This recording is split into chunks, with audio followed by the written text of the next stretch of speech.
Let's ask Brother Jagan a few questions. Brother Jagan, welcome to the program. धन्यवाद। जानी बातों का अनजान दृष्टिकोण। हम डैनियल चैप्टर 5 में हैं। तो डैनियल को जब हम पढ़ते हैं तो निश्चित रूप से अगले लेवल तक हमें स्पिरिचुअली पहुंचना है, यही बात दर्शा रहा है। पर इसमें काफी सारे हिस्टोरिकल फैक्ट्स हैं, बहुत से स्पिरिचुअल फैक्ट्स हैं, बहुत से कैरेक्टरों के बारे में भी है। अब ये डैनियल चैप्टर 5 एक टर्निंग पॉइंट है। हिस्टोरिकली बहुत सारे विषयों को हम आज सीखेंगे। आज के कार्यक्रम में हम अनजान दृष्टिकोण के बारे में नए क्या सीखेंगे? अभी आपके जो सवाल हैं वो एक नई दिशा की ओर जा रहे हैं। बहुत से लोग जब मुझसे बात कर रहे थे तो कह रहे थे, ये जो सवाल पूछते हैं कि आप इसके बारे में पहले से ही चर्चा करते हैं, क्या इस पर तैयारी करते हैं? तब मैंने कहा, हम किसी भी बात पर कोई चर्चा नहीं करते हैं, स्पॉट पर पहुंचकर 5 मिनट बातचीत करते हैं। ऐसा इसलिए जब अच्छे सवाल आते हैं तो उसके लिए अच्छे जवाब आने की भी संभावना होती है। उसी समय मुश्किल सवाल आने पर जवाब देना भी मुश्किल होता है। एक और बात है, दर्शकों के मन में जो है उसे ही पूछना चाहिए। मेरे मन में जो है वही दर्शकों के मन में भी होगा। मैं इसी सोच में आगे यानी इस ढंग से भी अगर आप देखें तो, यानी बाइबल के हिसाब से अगर इसे ले, सवाल पूछने के लिए भी पवित्र आत्मा प्रेरित करता है। एग्जैक्टली। चेलों ने यीशु से ये पूछा, इस संसार में तेरे वापस आने के चिन्ह क्या होंगे? इतने ज्ञान से भरा हुआ सवाल उन्होंने पहले पूछा नहीं था। यानी कहा जाए तो ये कहे तो भी वो सुनेंगे नहीं। मैंने तो कहा था आपको ही समझ में नहीं आया। लेकिन अगर वो ये सवाल ही नहीं पूछते तो दूसरे आगमन की 20% भविष्यवाणी हमें नहीं मिलती। तो वो सवाल ही इसके जवाब का एक बहुत मुख्य विषय बन गया। इस तरह के सवाल बहुत ही महत्वपूर्ण हैं। और वो भी जैसे कि आपने कहा, guided by the Holi spirit जब आता है, जी हाँ, तो टर्निंग पॉइंट बहुत है। और इसी तरह से परमेश्वर बड़े समूह के लिए बड़े भेद की बातें प्रकट करते हैं। ये बहुत बड़ी बात है। इस कार्यक्रम में ये जो चैप्टर 5 एक बहुत ही मुख्य हिस्टोरिकल टर्निंग पॉइंट होगा, ये दर्ज हो रहा है। हम इसे कैसे समझें? अभी इन 12 अध्यायों में दानियल ने कम से कम देखिए 3 पीढ़ी या कहिए 3 साम्राज्य को देखा था। 3 शासन को देखा। इसके पहले वो तो इस्राएली शासन में था, फिर बेबीलोन के शासन में आया। बेबीलोन साम्राज्य के बाद में कोरेश यानी मीडा फारस के राज्य में। इस तरह 70 साल बीते। तो इसीलिए क्या अरामिक और हिब्रू में लिखा गया? जी हाँ, दोनों को मिला के लिखा गया है। बहुत ही अलग है ना ये। यही तो हम यहाँ पर कह रहे हैं। जब रेवलेशन को देखेंगे यानी प्रकाशित वाक्य को 100% ग्रीक ये ग्रीक में लिखा है। इसलिए इसे अपनाने के लिए बहुत से लोग सोच रहे थे। पर यहाँ पर देखिए हिब्रू अरामिक। देखिए अरामिक जो है ये तो हिब्रू से आई हुई एक और भाषा है, और अरामिक में बहुत सी वैरायटीज भी हैं। उसमें से ये एक है। उसमें क्या है, मीडा फारस के साम्राज्य से ग्रीक का साम्राज्य आने तक ये बना रहा। वाह, उस रेंज को तकरीबन एक बड़ा स्ट्रेच है। ये कह रहा है 10वें अध्याय में आएंगे तब इसे देखेंगे। यहाँ पर ये कहता है कि आज से ये मीडा फारस का साम्राज्य खत्म हुआ। 5वें अध्याय में बेबीलोन साम्राज्य खत्म हुआ। अगर इसे देखें तो आप पाएंगे कि ये 3 साम्राज्य के साथ में रहा था, और उसे भी प्रभु अलाउ कर रहे हैं। पुराने नियम में देखिए दीर्घायु जो है ये तो सच में बहुत बड़ा ऐसा विषय है, ये परमेश्वर ही देते हैं। देखिए इस तरह से दीर्घायु का जीवन जो आशीर्वाद से भरा हुआ ये प्रभु देते हैं। ये जो है ये तो दानियल के लिए भरपूर था जी। उसमें भी दानियल ने, खैर हमने इस पर चर्चा की है कि दानियल ने बहुत दुख उठाए थे तो परिणाम भी पाए। सैक्रिफाइस, बलिदान जो भी उसने किया था। अगर आप इसे इस एंगल से देखें तो ये बहुत बड़ा विषय है। बेबीलोन की परंपरा अलग थी, बेबीलोन का कानून अलग था, बेबीलोन के राजा की मनोदशा अलग थी। उसके बिल्कुल विपरीत मीडा फारस का राज्य आया, एकदम रिवर्स। मीडा फारस राज्य की मनोदशा अलग थी। उसमें भी 2 राजा थे, यानी मीडा अलग और फारस अलग। मीडा के लोगों में, फारस के लोगों में बड़ा फर्क था। दारा 1, 2, 3 इन सब को देखिए, ये थे मीडियंस थे। पर्शियन कौन थे, जैसे कि कोरेश, ये सब फारस के थे। ये सब जो है ये तो दारा 3 तक थे, यानी ये उस समय काल तक चला था। अगास्वेरु, अर्थशास्टा ऐसे राजाओं के समय में देखिए ये उस समय तक ऐसा ही था। अब देखिए सच में बहुत बड़ी चुनौती थी। देखिए कुछ अधिकारियों को एक सरकार जाकर दूसरी सरकार आई तो इन्हें निकाल देती है। हाँ, सबको ट्रांसफर करते हैं, बदल देते हैं, क्योंकि इनके और उनके बीच में नहीं बनती। जो पिछला साम्राज्य था उनकी अलग सोच थी, हमारी उनकी सोच से तालमेल नहीं होती। केवल कुछ ही लोगों को आप देखेंगे कि किसी भी साम्राज्य में मुख्य पोस्ट पर रहते हैं। उस तरह से दानियल इन 3 साम्राज्य में था। जैसे अध्याय 6 के अंतिम वचन को पढ़ ले तो दानियल के बारे में एक बड़ा प्लस पॉइंट यहाँ पर देखिए वचन किस तरह बताता है इस प्रकार दानियल, देखिए अध्याय 6 और इसका आखिरी वचन, इस प्रकार दानियल दारा और खुसरू फारसी दोनों के राज्य के दिनों में सुख चैन से रहा, ये कहता है। चाहे कोई भी कोई गवर्नमेंट भी साम्राज्य हो, दारा और फारसी दोनों राज्य, इनके बिना बेबीलोन नहीं था। देखिए बेबीलोन कोई साधारण बात नहीं। देखिए वो तो राजा के फाटक के पास था, किंग्स गेट के बहुत ही पास। मुख्य पोजीशन पे। तो देखिए सच में कितना बड़ा ऐसा आशीर्वाद था, संसार की आशीष कह रहा हूं। उसी तरह से हम आत्मिक रीति से भी देख सकते हैं, 3 साम्राज्य के साथ एक मनुष्य काम करें तो इसके लिए 100 साल से भी ज्यादा समय लग सकता है, क्योंकि बेबीलोन का साम्राज्य ही 70 साल तक रहा। उदाहरण के लिए जब ये आए, ये 20 साल का होगा, शायद नौजवान होगा, यंगस्टर के रूप में यानी आता है। 15 या 20 साल के लगभग की उम्र में उसे ले जाया गया। फिर 70 साल बेबीलोन के साम्राज्य में रहा, यानी 90 साल की उम्र। मीडा फारस के साम्राज्य के लिए 90 साल की उम्र से काम शुरू किया, यानी वो वहां पर कितने साल तक रहा होगा। दारा राजा के समय, खुसरू राजा के समय। कैसे ऐसे कह सकते हैं क्या? कितने साल हम जी रहे हैं ये मुख्य नहीं है, हम किसके साथ जिंदगी जी रहे हैं यही एक टर्निंग पॉइंट है। कुछ एक, आज के शब्दों में कह रहा हूं, कुछ एक ऐसे राजनेता जो है वो इतिहास को पढ़ते हैं, यानी वो बहुत समय तक राज्य करते हैं, काफी समय तक राज्य करते हैं। वो अलग तरह की मनोदशा रखने वाले लोगों में से होकर गुजरते हैं, यानी वो तो अलग तरह की सोच रखने वाला समय होता है। चलिए उदाहरण के लिए कहता हूं, जब हम स्वतंत्र हुए वो तो बिना टेक्नोलॉजी का समय था। उसके बाद धीरे धीरे टेक्नोलॉजी बढ़ती चली गई, उसके बाद ट्विटर, फेसबुक ये सब आए। इसी तरह से हर एक समय काल में राज्य में अधिकारी के रूप में कुछ ही लोग रहते हैं, वो सोच ही है।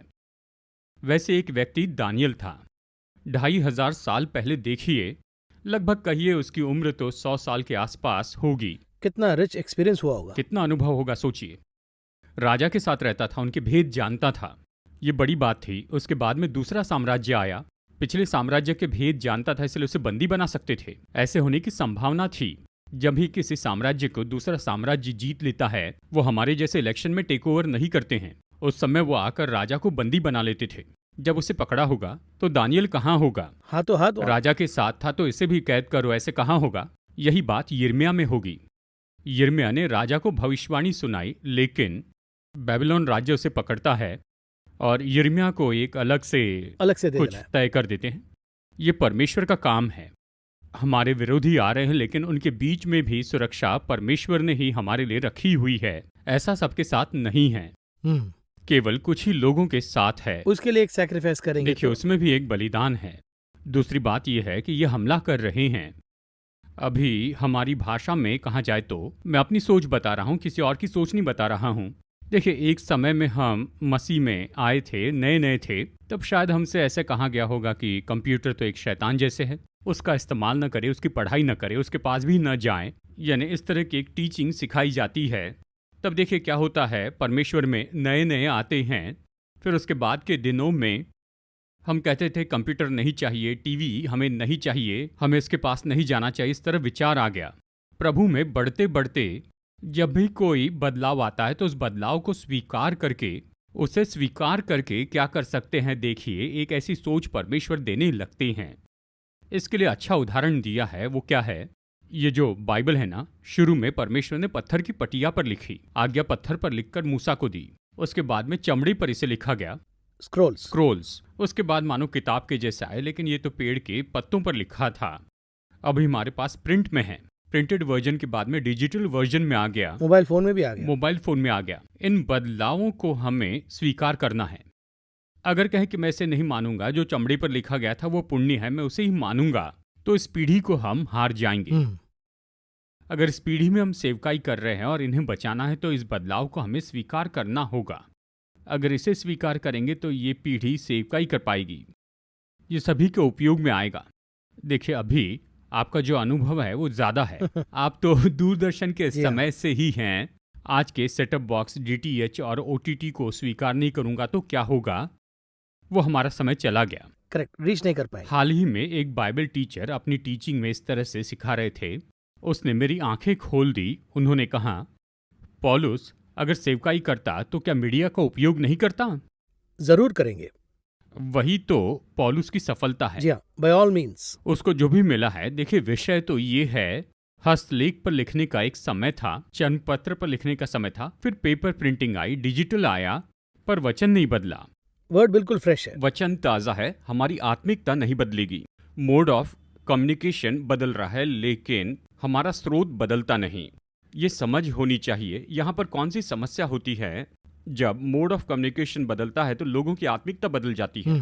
इसे स्वीकार करना होगा। देखिए, आत्मिकता में किसी तरह कोई समझौता न करें। इसी तरह था दानियल। यहाँ दानियल की किताब के 5वें अध्याय में जब हम जाते हैं, वैसे तो इसमें बहुत सी बातें हैं, लेकिन यहाँ पर दानियल में एक बात बहुत ही समान है।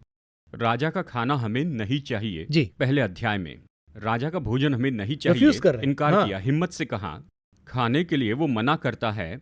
यहाँ 5वें अध्याय में, किस लिए इसे हम बाद में देखेंगे। देखिए, यहाँ पर राजा एक बात करता है। 17वां वचन, अध्याय 5 वचन 17। दानियल ने राजा से कहा, उसने कहा, अपने दान अपने ही पास रख, और जो बदला तू देना चाहता है दूसरे को दे। मतलब ऐसा नहीं लगता कि महाराज से बात कर रहे हैं। कितनी बड़ी बात है। राजा को उत्तर देता है, ये कोई साधारण सी बात नहीं है। उसके पहले राजा ने क्या कहा था, उसके ऊपर राजा ने कहा, मैं दूसरे स्थान पर हूं, तुम तीसरे स्थान पर हो।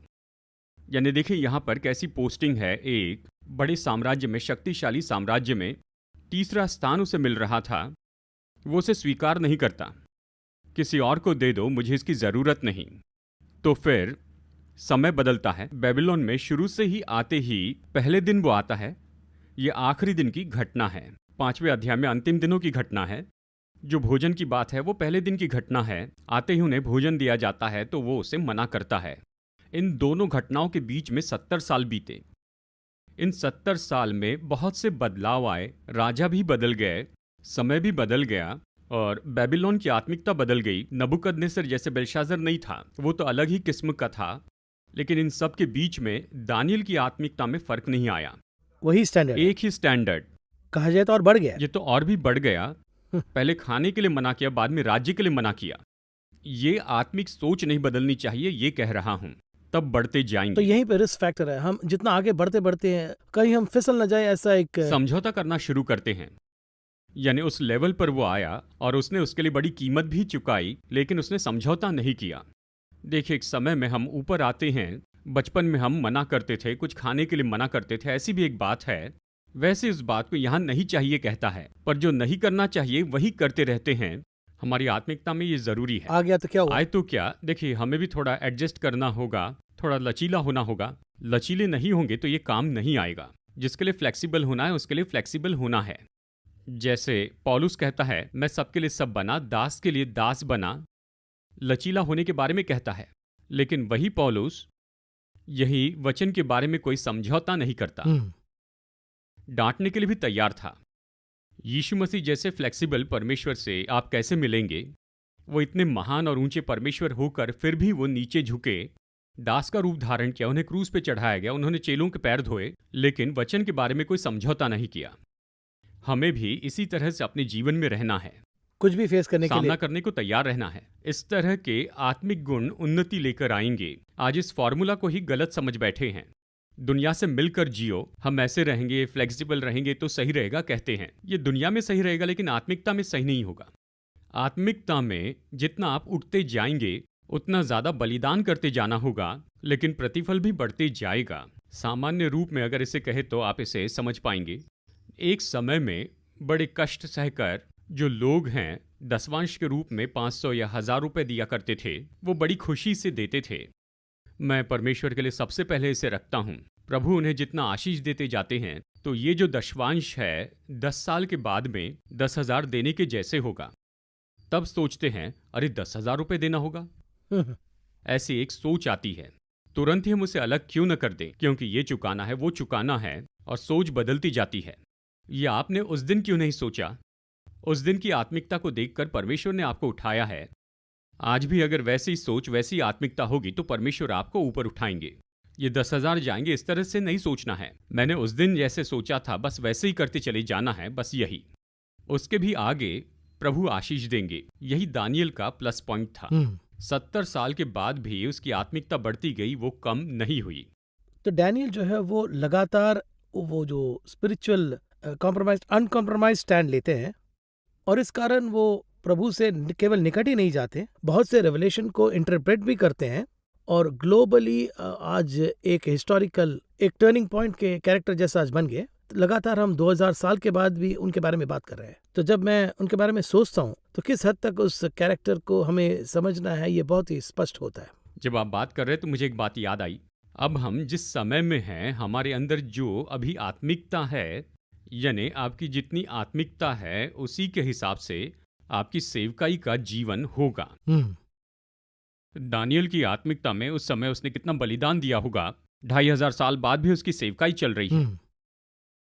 पौलुस का आत्मिक बलिदान कितना ज्यादा होगा कि 2000 साल बाद भी उसकी सेवकाई चल रही है। क्यों कुछ लोगों का काम उनके समय के साथ ही खत्म होता है। यही वो विषय है जो हमें सोचना चाहिए। वो जो बलिदान दे रहा था, जो कीमत चुका रहा था, उसका आत्मिक स्तर तो इतना मजबूत था, उतना मजबूत जैसे पेड़ के बारे में कहते हैं पेड़ 1000 साल पुराना है, उस हद तक उसकी जड़ें फैली हैं। वो उतनी गहराई में चली गई हैं, उस गहराई में जाने के कारण ही वो इस तरह से खड़ा है। अगर जड़ें गहरी न हो तो हवा या तूफान में वो पेड़ गिर जाएगा। हम ऊटी बॉटेनिकल गार्डन में गए थे। 150 साल पुराना पेड़ है। उसके उस बड़े आकार को देखिए, उसकी जड़ें देखिए, वो इतनी गहरी गई है। यह आत्मिकता में पूरा सटीक बैठता है। दानियल का ये बहुत बड़ा प्लस पॉइंट है। एक छोटा सा ब्रेक लेंगे और ब्रेक के बाद हम डैनियल चैप्टर 5 में जाएंगे।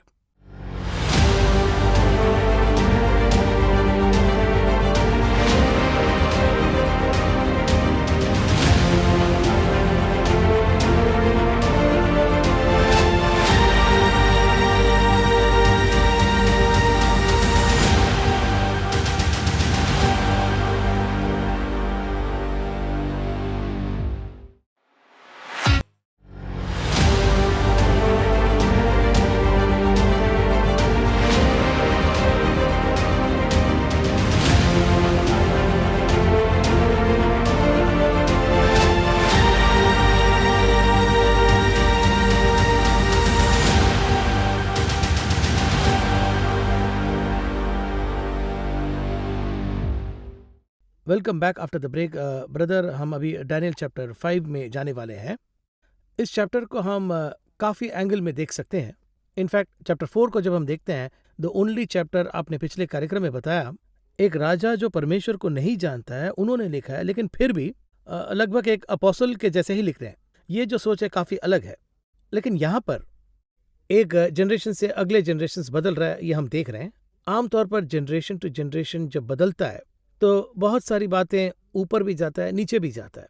तो यहाँ हम इस विषय को कैसे समझेंगे? एक चीज को प्रभु से राजा लेकर उसे दर्शा रहे हैं, ऐसी एक चीज, वो रिकॉर्ड तो होता है, पर अब समय आ गया है नेबुकदनेस्सर के लड़के का। और उसी प्रकार सोलोमन, उनका इतना बड़ा एक राज्य है, उनके बाद उनका भी बेटा आता है, उसके बाद उस राज्य को और बढ़ाना चाहिए था। एलिजा के लिए एलीशा था, ऐसा भी समय है। इस तरह एक ट्रांसफर ऑफ नेक्स्ट लेवल जब होता है तो बहुत सी जगह ये नीचे ही जाता है, ऊपर नहीं आता है। इसे हम कैसे समझ सकते हैं?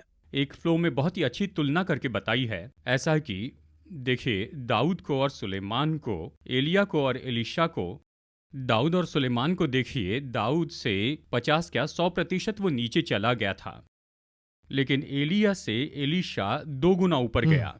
अब इन दोनों तुलना को अगर आप देखें तो यहाँ पर बहुत बड़ा आत्मिक संदेश दिया गया है। इस हद तक ये तुलना यहाँ पर है। ये 2 गुना ऊपर क्यों गया, वो 2 गुना नीचे क्यों गया? अब इसकी जो आत्मिकता है, खैर वो हमारे दर्शक इस बात पर गौर करेंगे। चलिए अपने मुद्दे पर वापस आते हैं, नबूकदनेस्सर और बेलशाजर के बारे में। अब मैं यही कहूँगा कि हम यहाँ पर दानियल के गुणों को देख रहे हैं। यानी अगर आत्मिक गुण के साथ में रहना होगा तो उसके सामने जो राजा है वो कैसा है देखना होगा। एक राजा को किस तरह देखते हैं। नबूकदनेस्सर जो है वो शुरू से ही प्रभु का भय मानने वाला था। किस परमेश्वर से डरता था वो दूसरी बात है। सबसे पहले वो तो अपने ईश्वर के बारे में डर और भक्ति रखता था। हमने ये भी देखा कि उसने परमेश्वर के पात्रों को अपनी पवित्र जगह पर रखा। और दूसरे अध्याय में दानियल को ये प्रकाशन मिलने के बाद वो उसके परमेश्वर की स्तुति करने लगता है। तीसरे अध्याय में एक राजा के रूप में वो खुद सोचने लगता है, वहां भी उसका मन बदलता है। चौथा अध्याय तो पूरा उसी ने लिखा है। एक तरह से कहे तो वो एक आत्मिक राजा था, यानी आत्मिकता के गुण उसमें भरे हुए थे। अंडरस्टैंड कर रहे हैं, प्रभु अंडरस्टैंड कर रहे हैं। समझ के वो एक अध्याय लिखकर चला गया।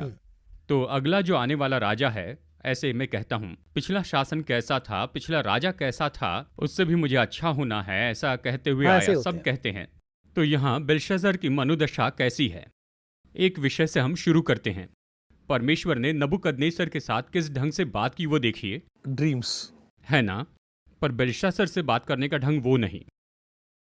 बेल्शास्सर से सीधा बात करते हैं। एक हाथ आकर लिखता है, देखिए वचन ये कहता है, देखिए अध्याय 5 वचन 5 में, उसी घड़ी मनुष्य के हाथ सी कई उंगलियां निकलकर दीवट के सामने राजमंदिर के दीवार के चूने पर कुछ लिखने लगी। हाथ का जो भाग लिख रहा था वो राजा को दिखाई पड़ा। दर्शन, सपना नहीं, देखा, सीधा देखा। क्या था? लहू का वो हाथ वहां पर लिख रहा था। क्या देखा? तब उसका जो चेहरा था वो पूरी तरह बदल गया। वचन कहता है भयभीत हुआ, उसका चेहरा ही बदल गया, खौफ में आ गए। उसे देखते ही मंत्री हैरान हो गए। देखिए अगला वचन कहता है, वचन 9 देखिए, इस पर बेल्शास्सर राजा बहुत घबरा गया और भयातुर हो गया, यानी उसका चेहरा बदल गया, और उसके प्रधान भी बहुत व्याकुल हुए। दे वर शॉक्ड। ये क्या हो रहा है? लाइव में ये हाथ आकर कुछ लिख रहा है। आजकल सीजी में इतने अच्छे तरीके से नहीं कर सकते, इतना परफेक्ट नहीं कर सकते थे। देखिए 30-40 साल पहले सीजी में वो नहीं कर सकते थे, ग्राफिक्स में नहीं कर सकते थे। कितने सुंदर तरीके से एक हाथ आता है और उंगलियों से कुछ लिखता है। वो उंगलियां क्या है, किसकी है, इसके बारे में अलग तरह से सोच सकते हैं। लेकिन परमेश्वर इस तरह से क्यों बात कर रहे हैं?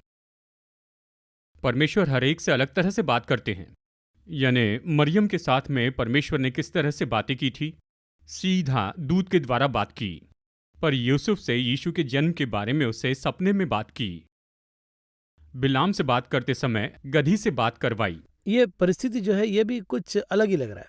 ये स्थितियों पर होता है। इनका सिचुएशन, ये लोग पी रहे हैं, इस सिचुएशन में इसका एक कॉन्सेप्ट होता Concept है। आ इस रहा तरह से बात क्यों करते पूछे तो देखिए ऐतिहासिक रूप में या आर्कियोलॉजी में किस तरह से कहते हैं ये पूछे तो नबूकदनेस्सर उपासक था, इसलिए उससे बात करते समय उस बुत का दर्शन उसे बताया। ये कॉन्सेप्ट है।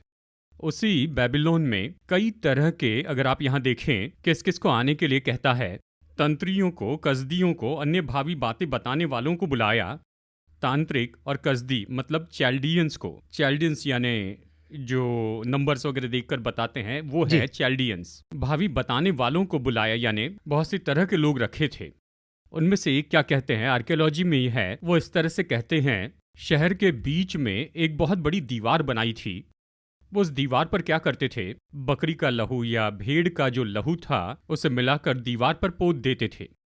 यानी वहाँ पर जो भी उनके तांत्रिक थे, उस शहर के जो भी तांत्रिक थे, वो पशुओं का लहू वहाँ पर उंडेलते थे। उंडेलने पर क्या होता है, देखिए दीवार पर आप पानी डालिए, वहाँ तस्वीर दिखती है, गीलेपन में तस्वीर, उसे देखकर भविष्यवाणी करते थे।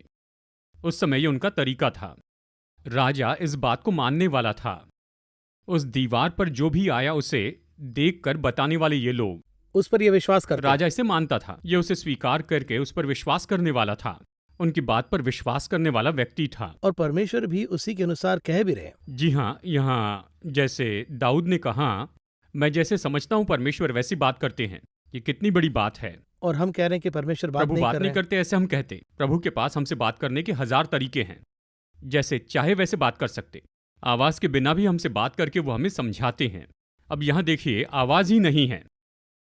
राजा इसे देखकर बहुत ही भयभीत हो गया। अब ये जो है उससे बात करने का तरीका था। तो देखिए एक तरह से ये तो परमेश्वर को ढूंढने वाला मनुष्य था। इससे बात करने का ये ढंग तो नबूकदनेस्सर से अलग तरह से बात की। लेकिन नबूकदनेस्सर को उस साम्राज्य का सक्षम होना, वो साम्राज्य कैसे होगा, कितना बड़ा होगा, इतना परमेश्वर बताते हैं।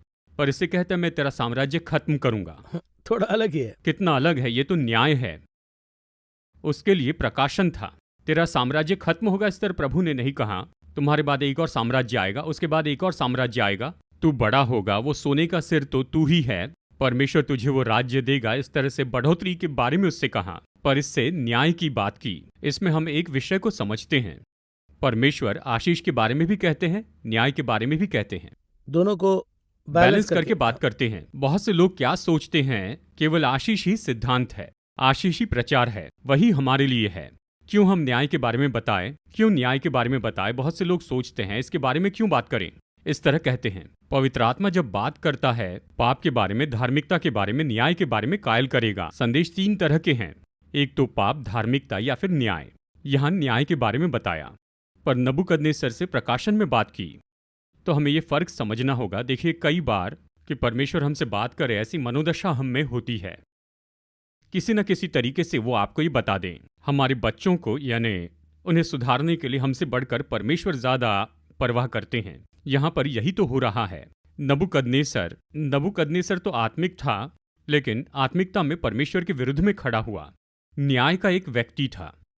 उस समय काल में हम दानियल की आत्मिकता देखते हैं, ये तो पूरी तरह विपरीत था, क्रूर था। इससे बड़ी बात क्या है पूछे तो उसके पिता ने पात्रों का आदर करके उसे कहां पर रखा था? उसने अपने पवित्र स्थान के भंडार में उसे रखा था, लेकिन ये उन्हीं पात्रों में दाखमधु डालकर पीता है। बिल्कुल बेइज्जत जैसा कर दिया। महत्व नहीं दिया पर अपमान किया।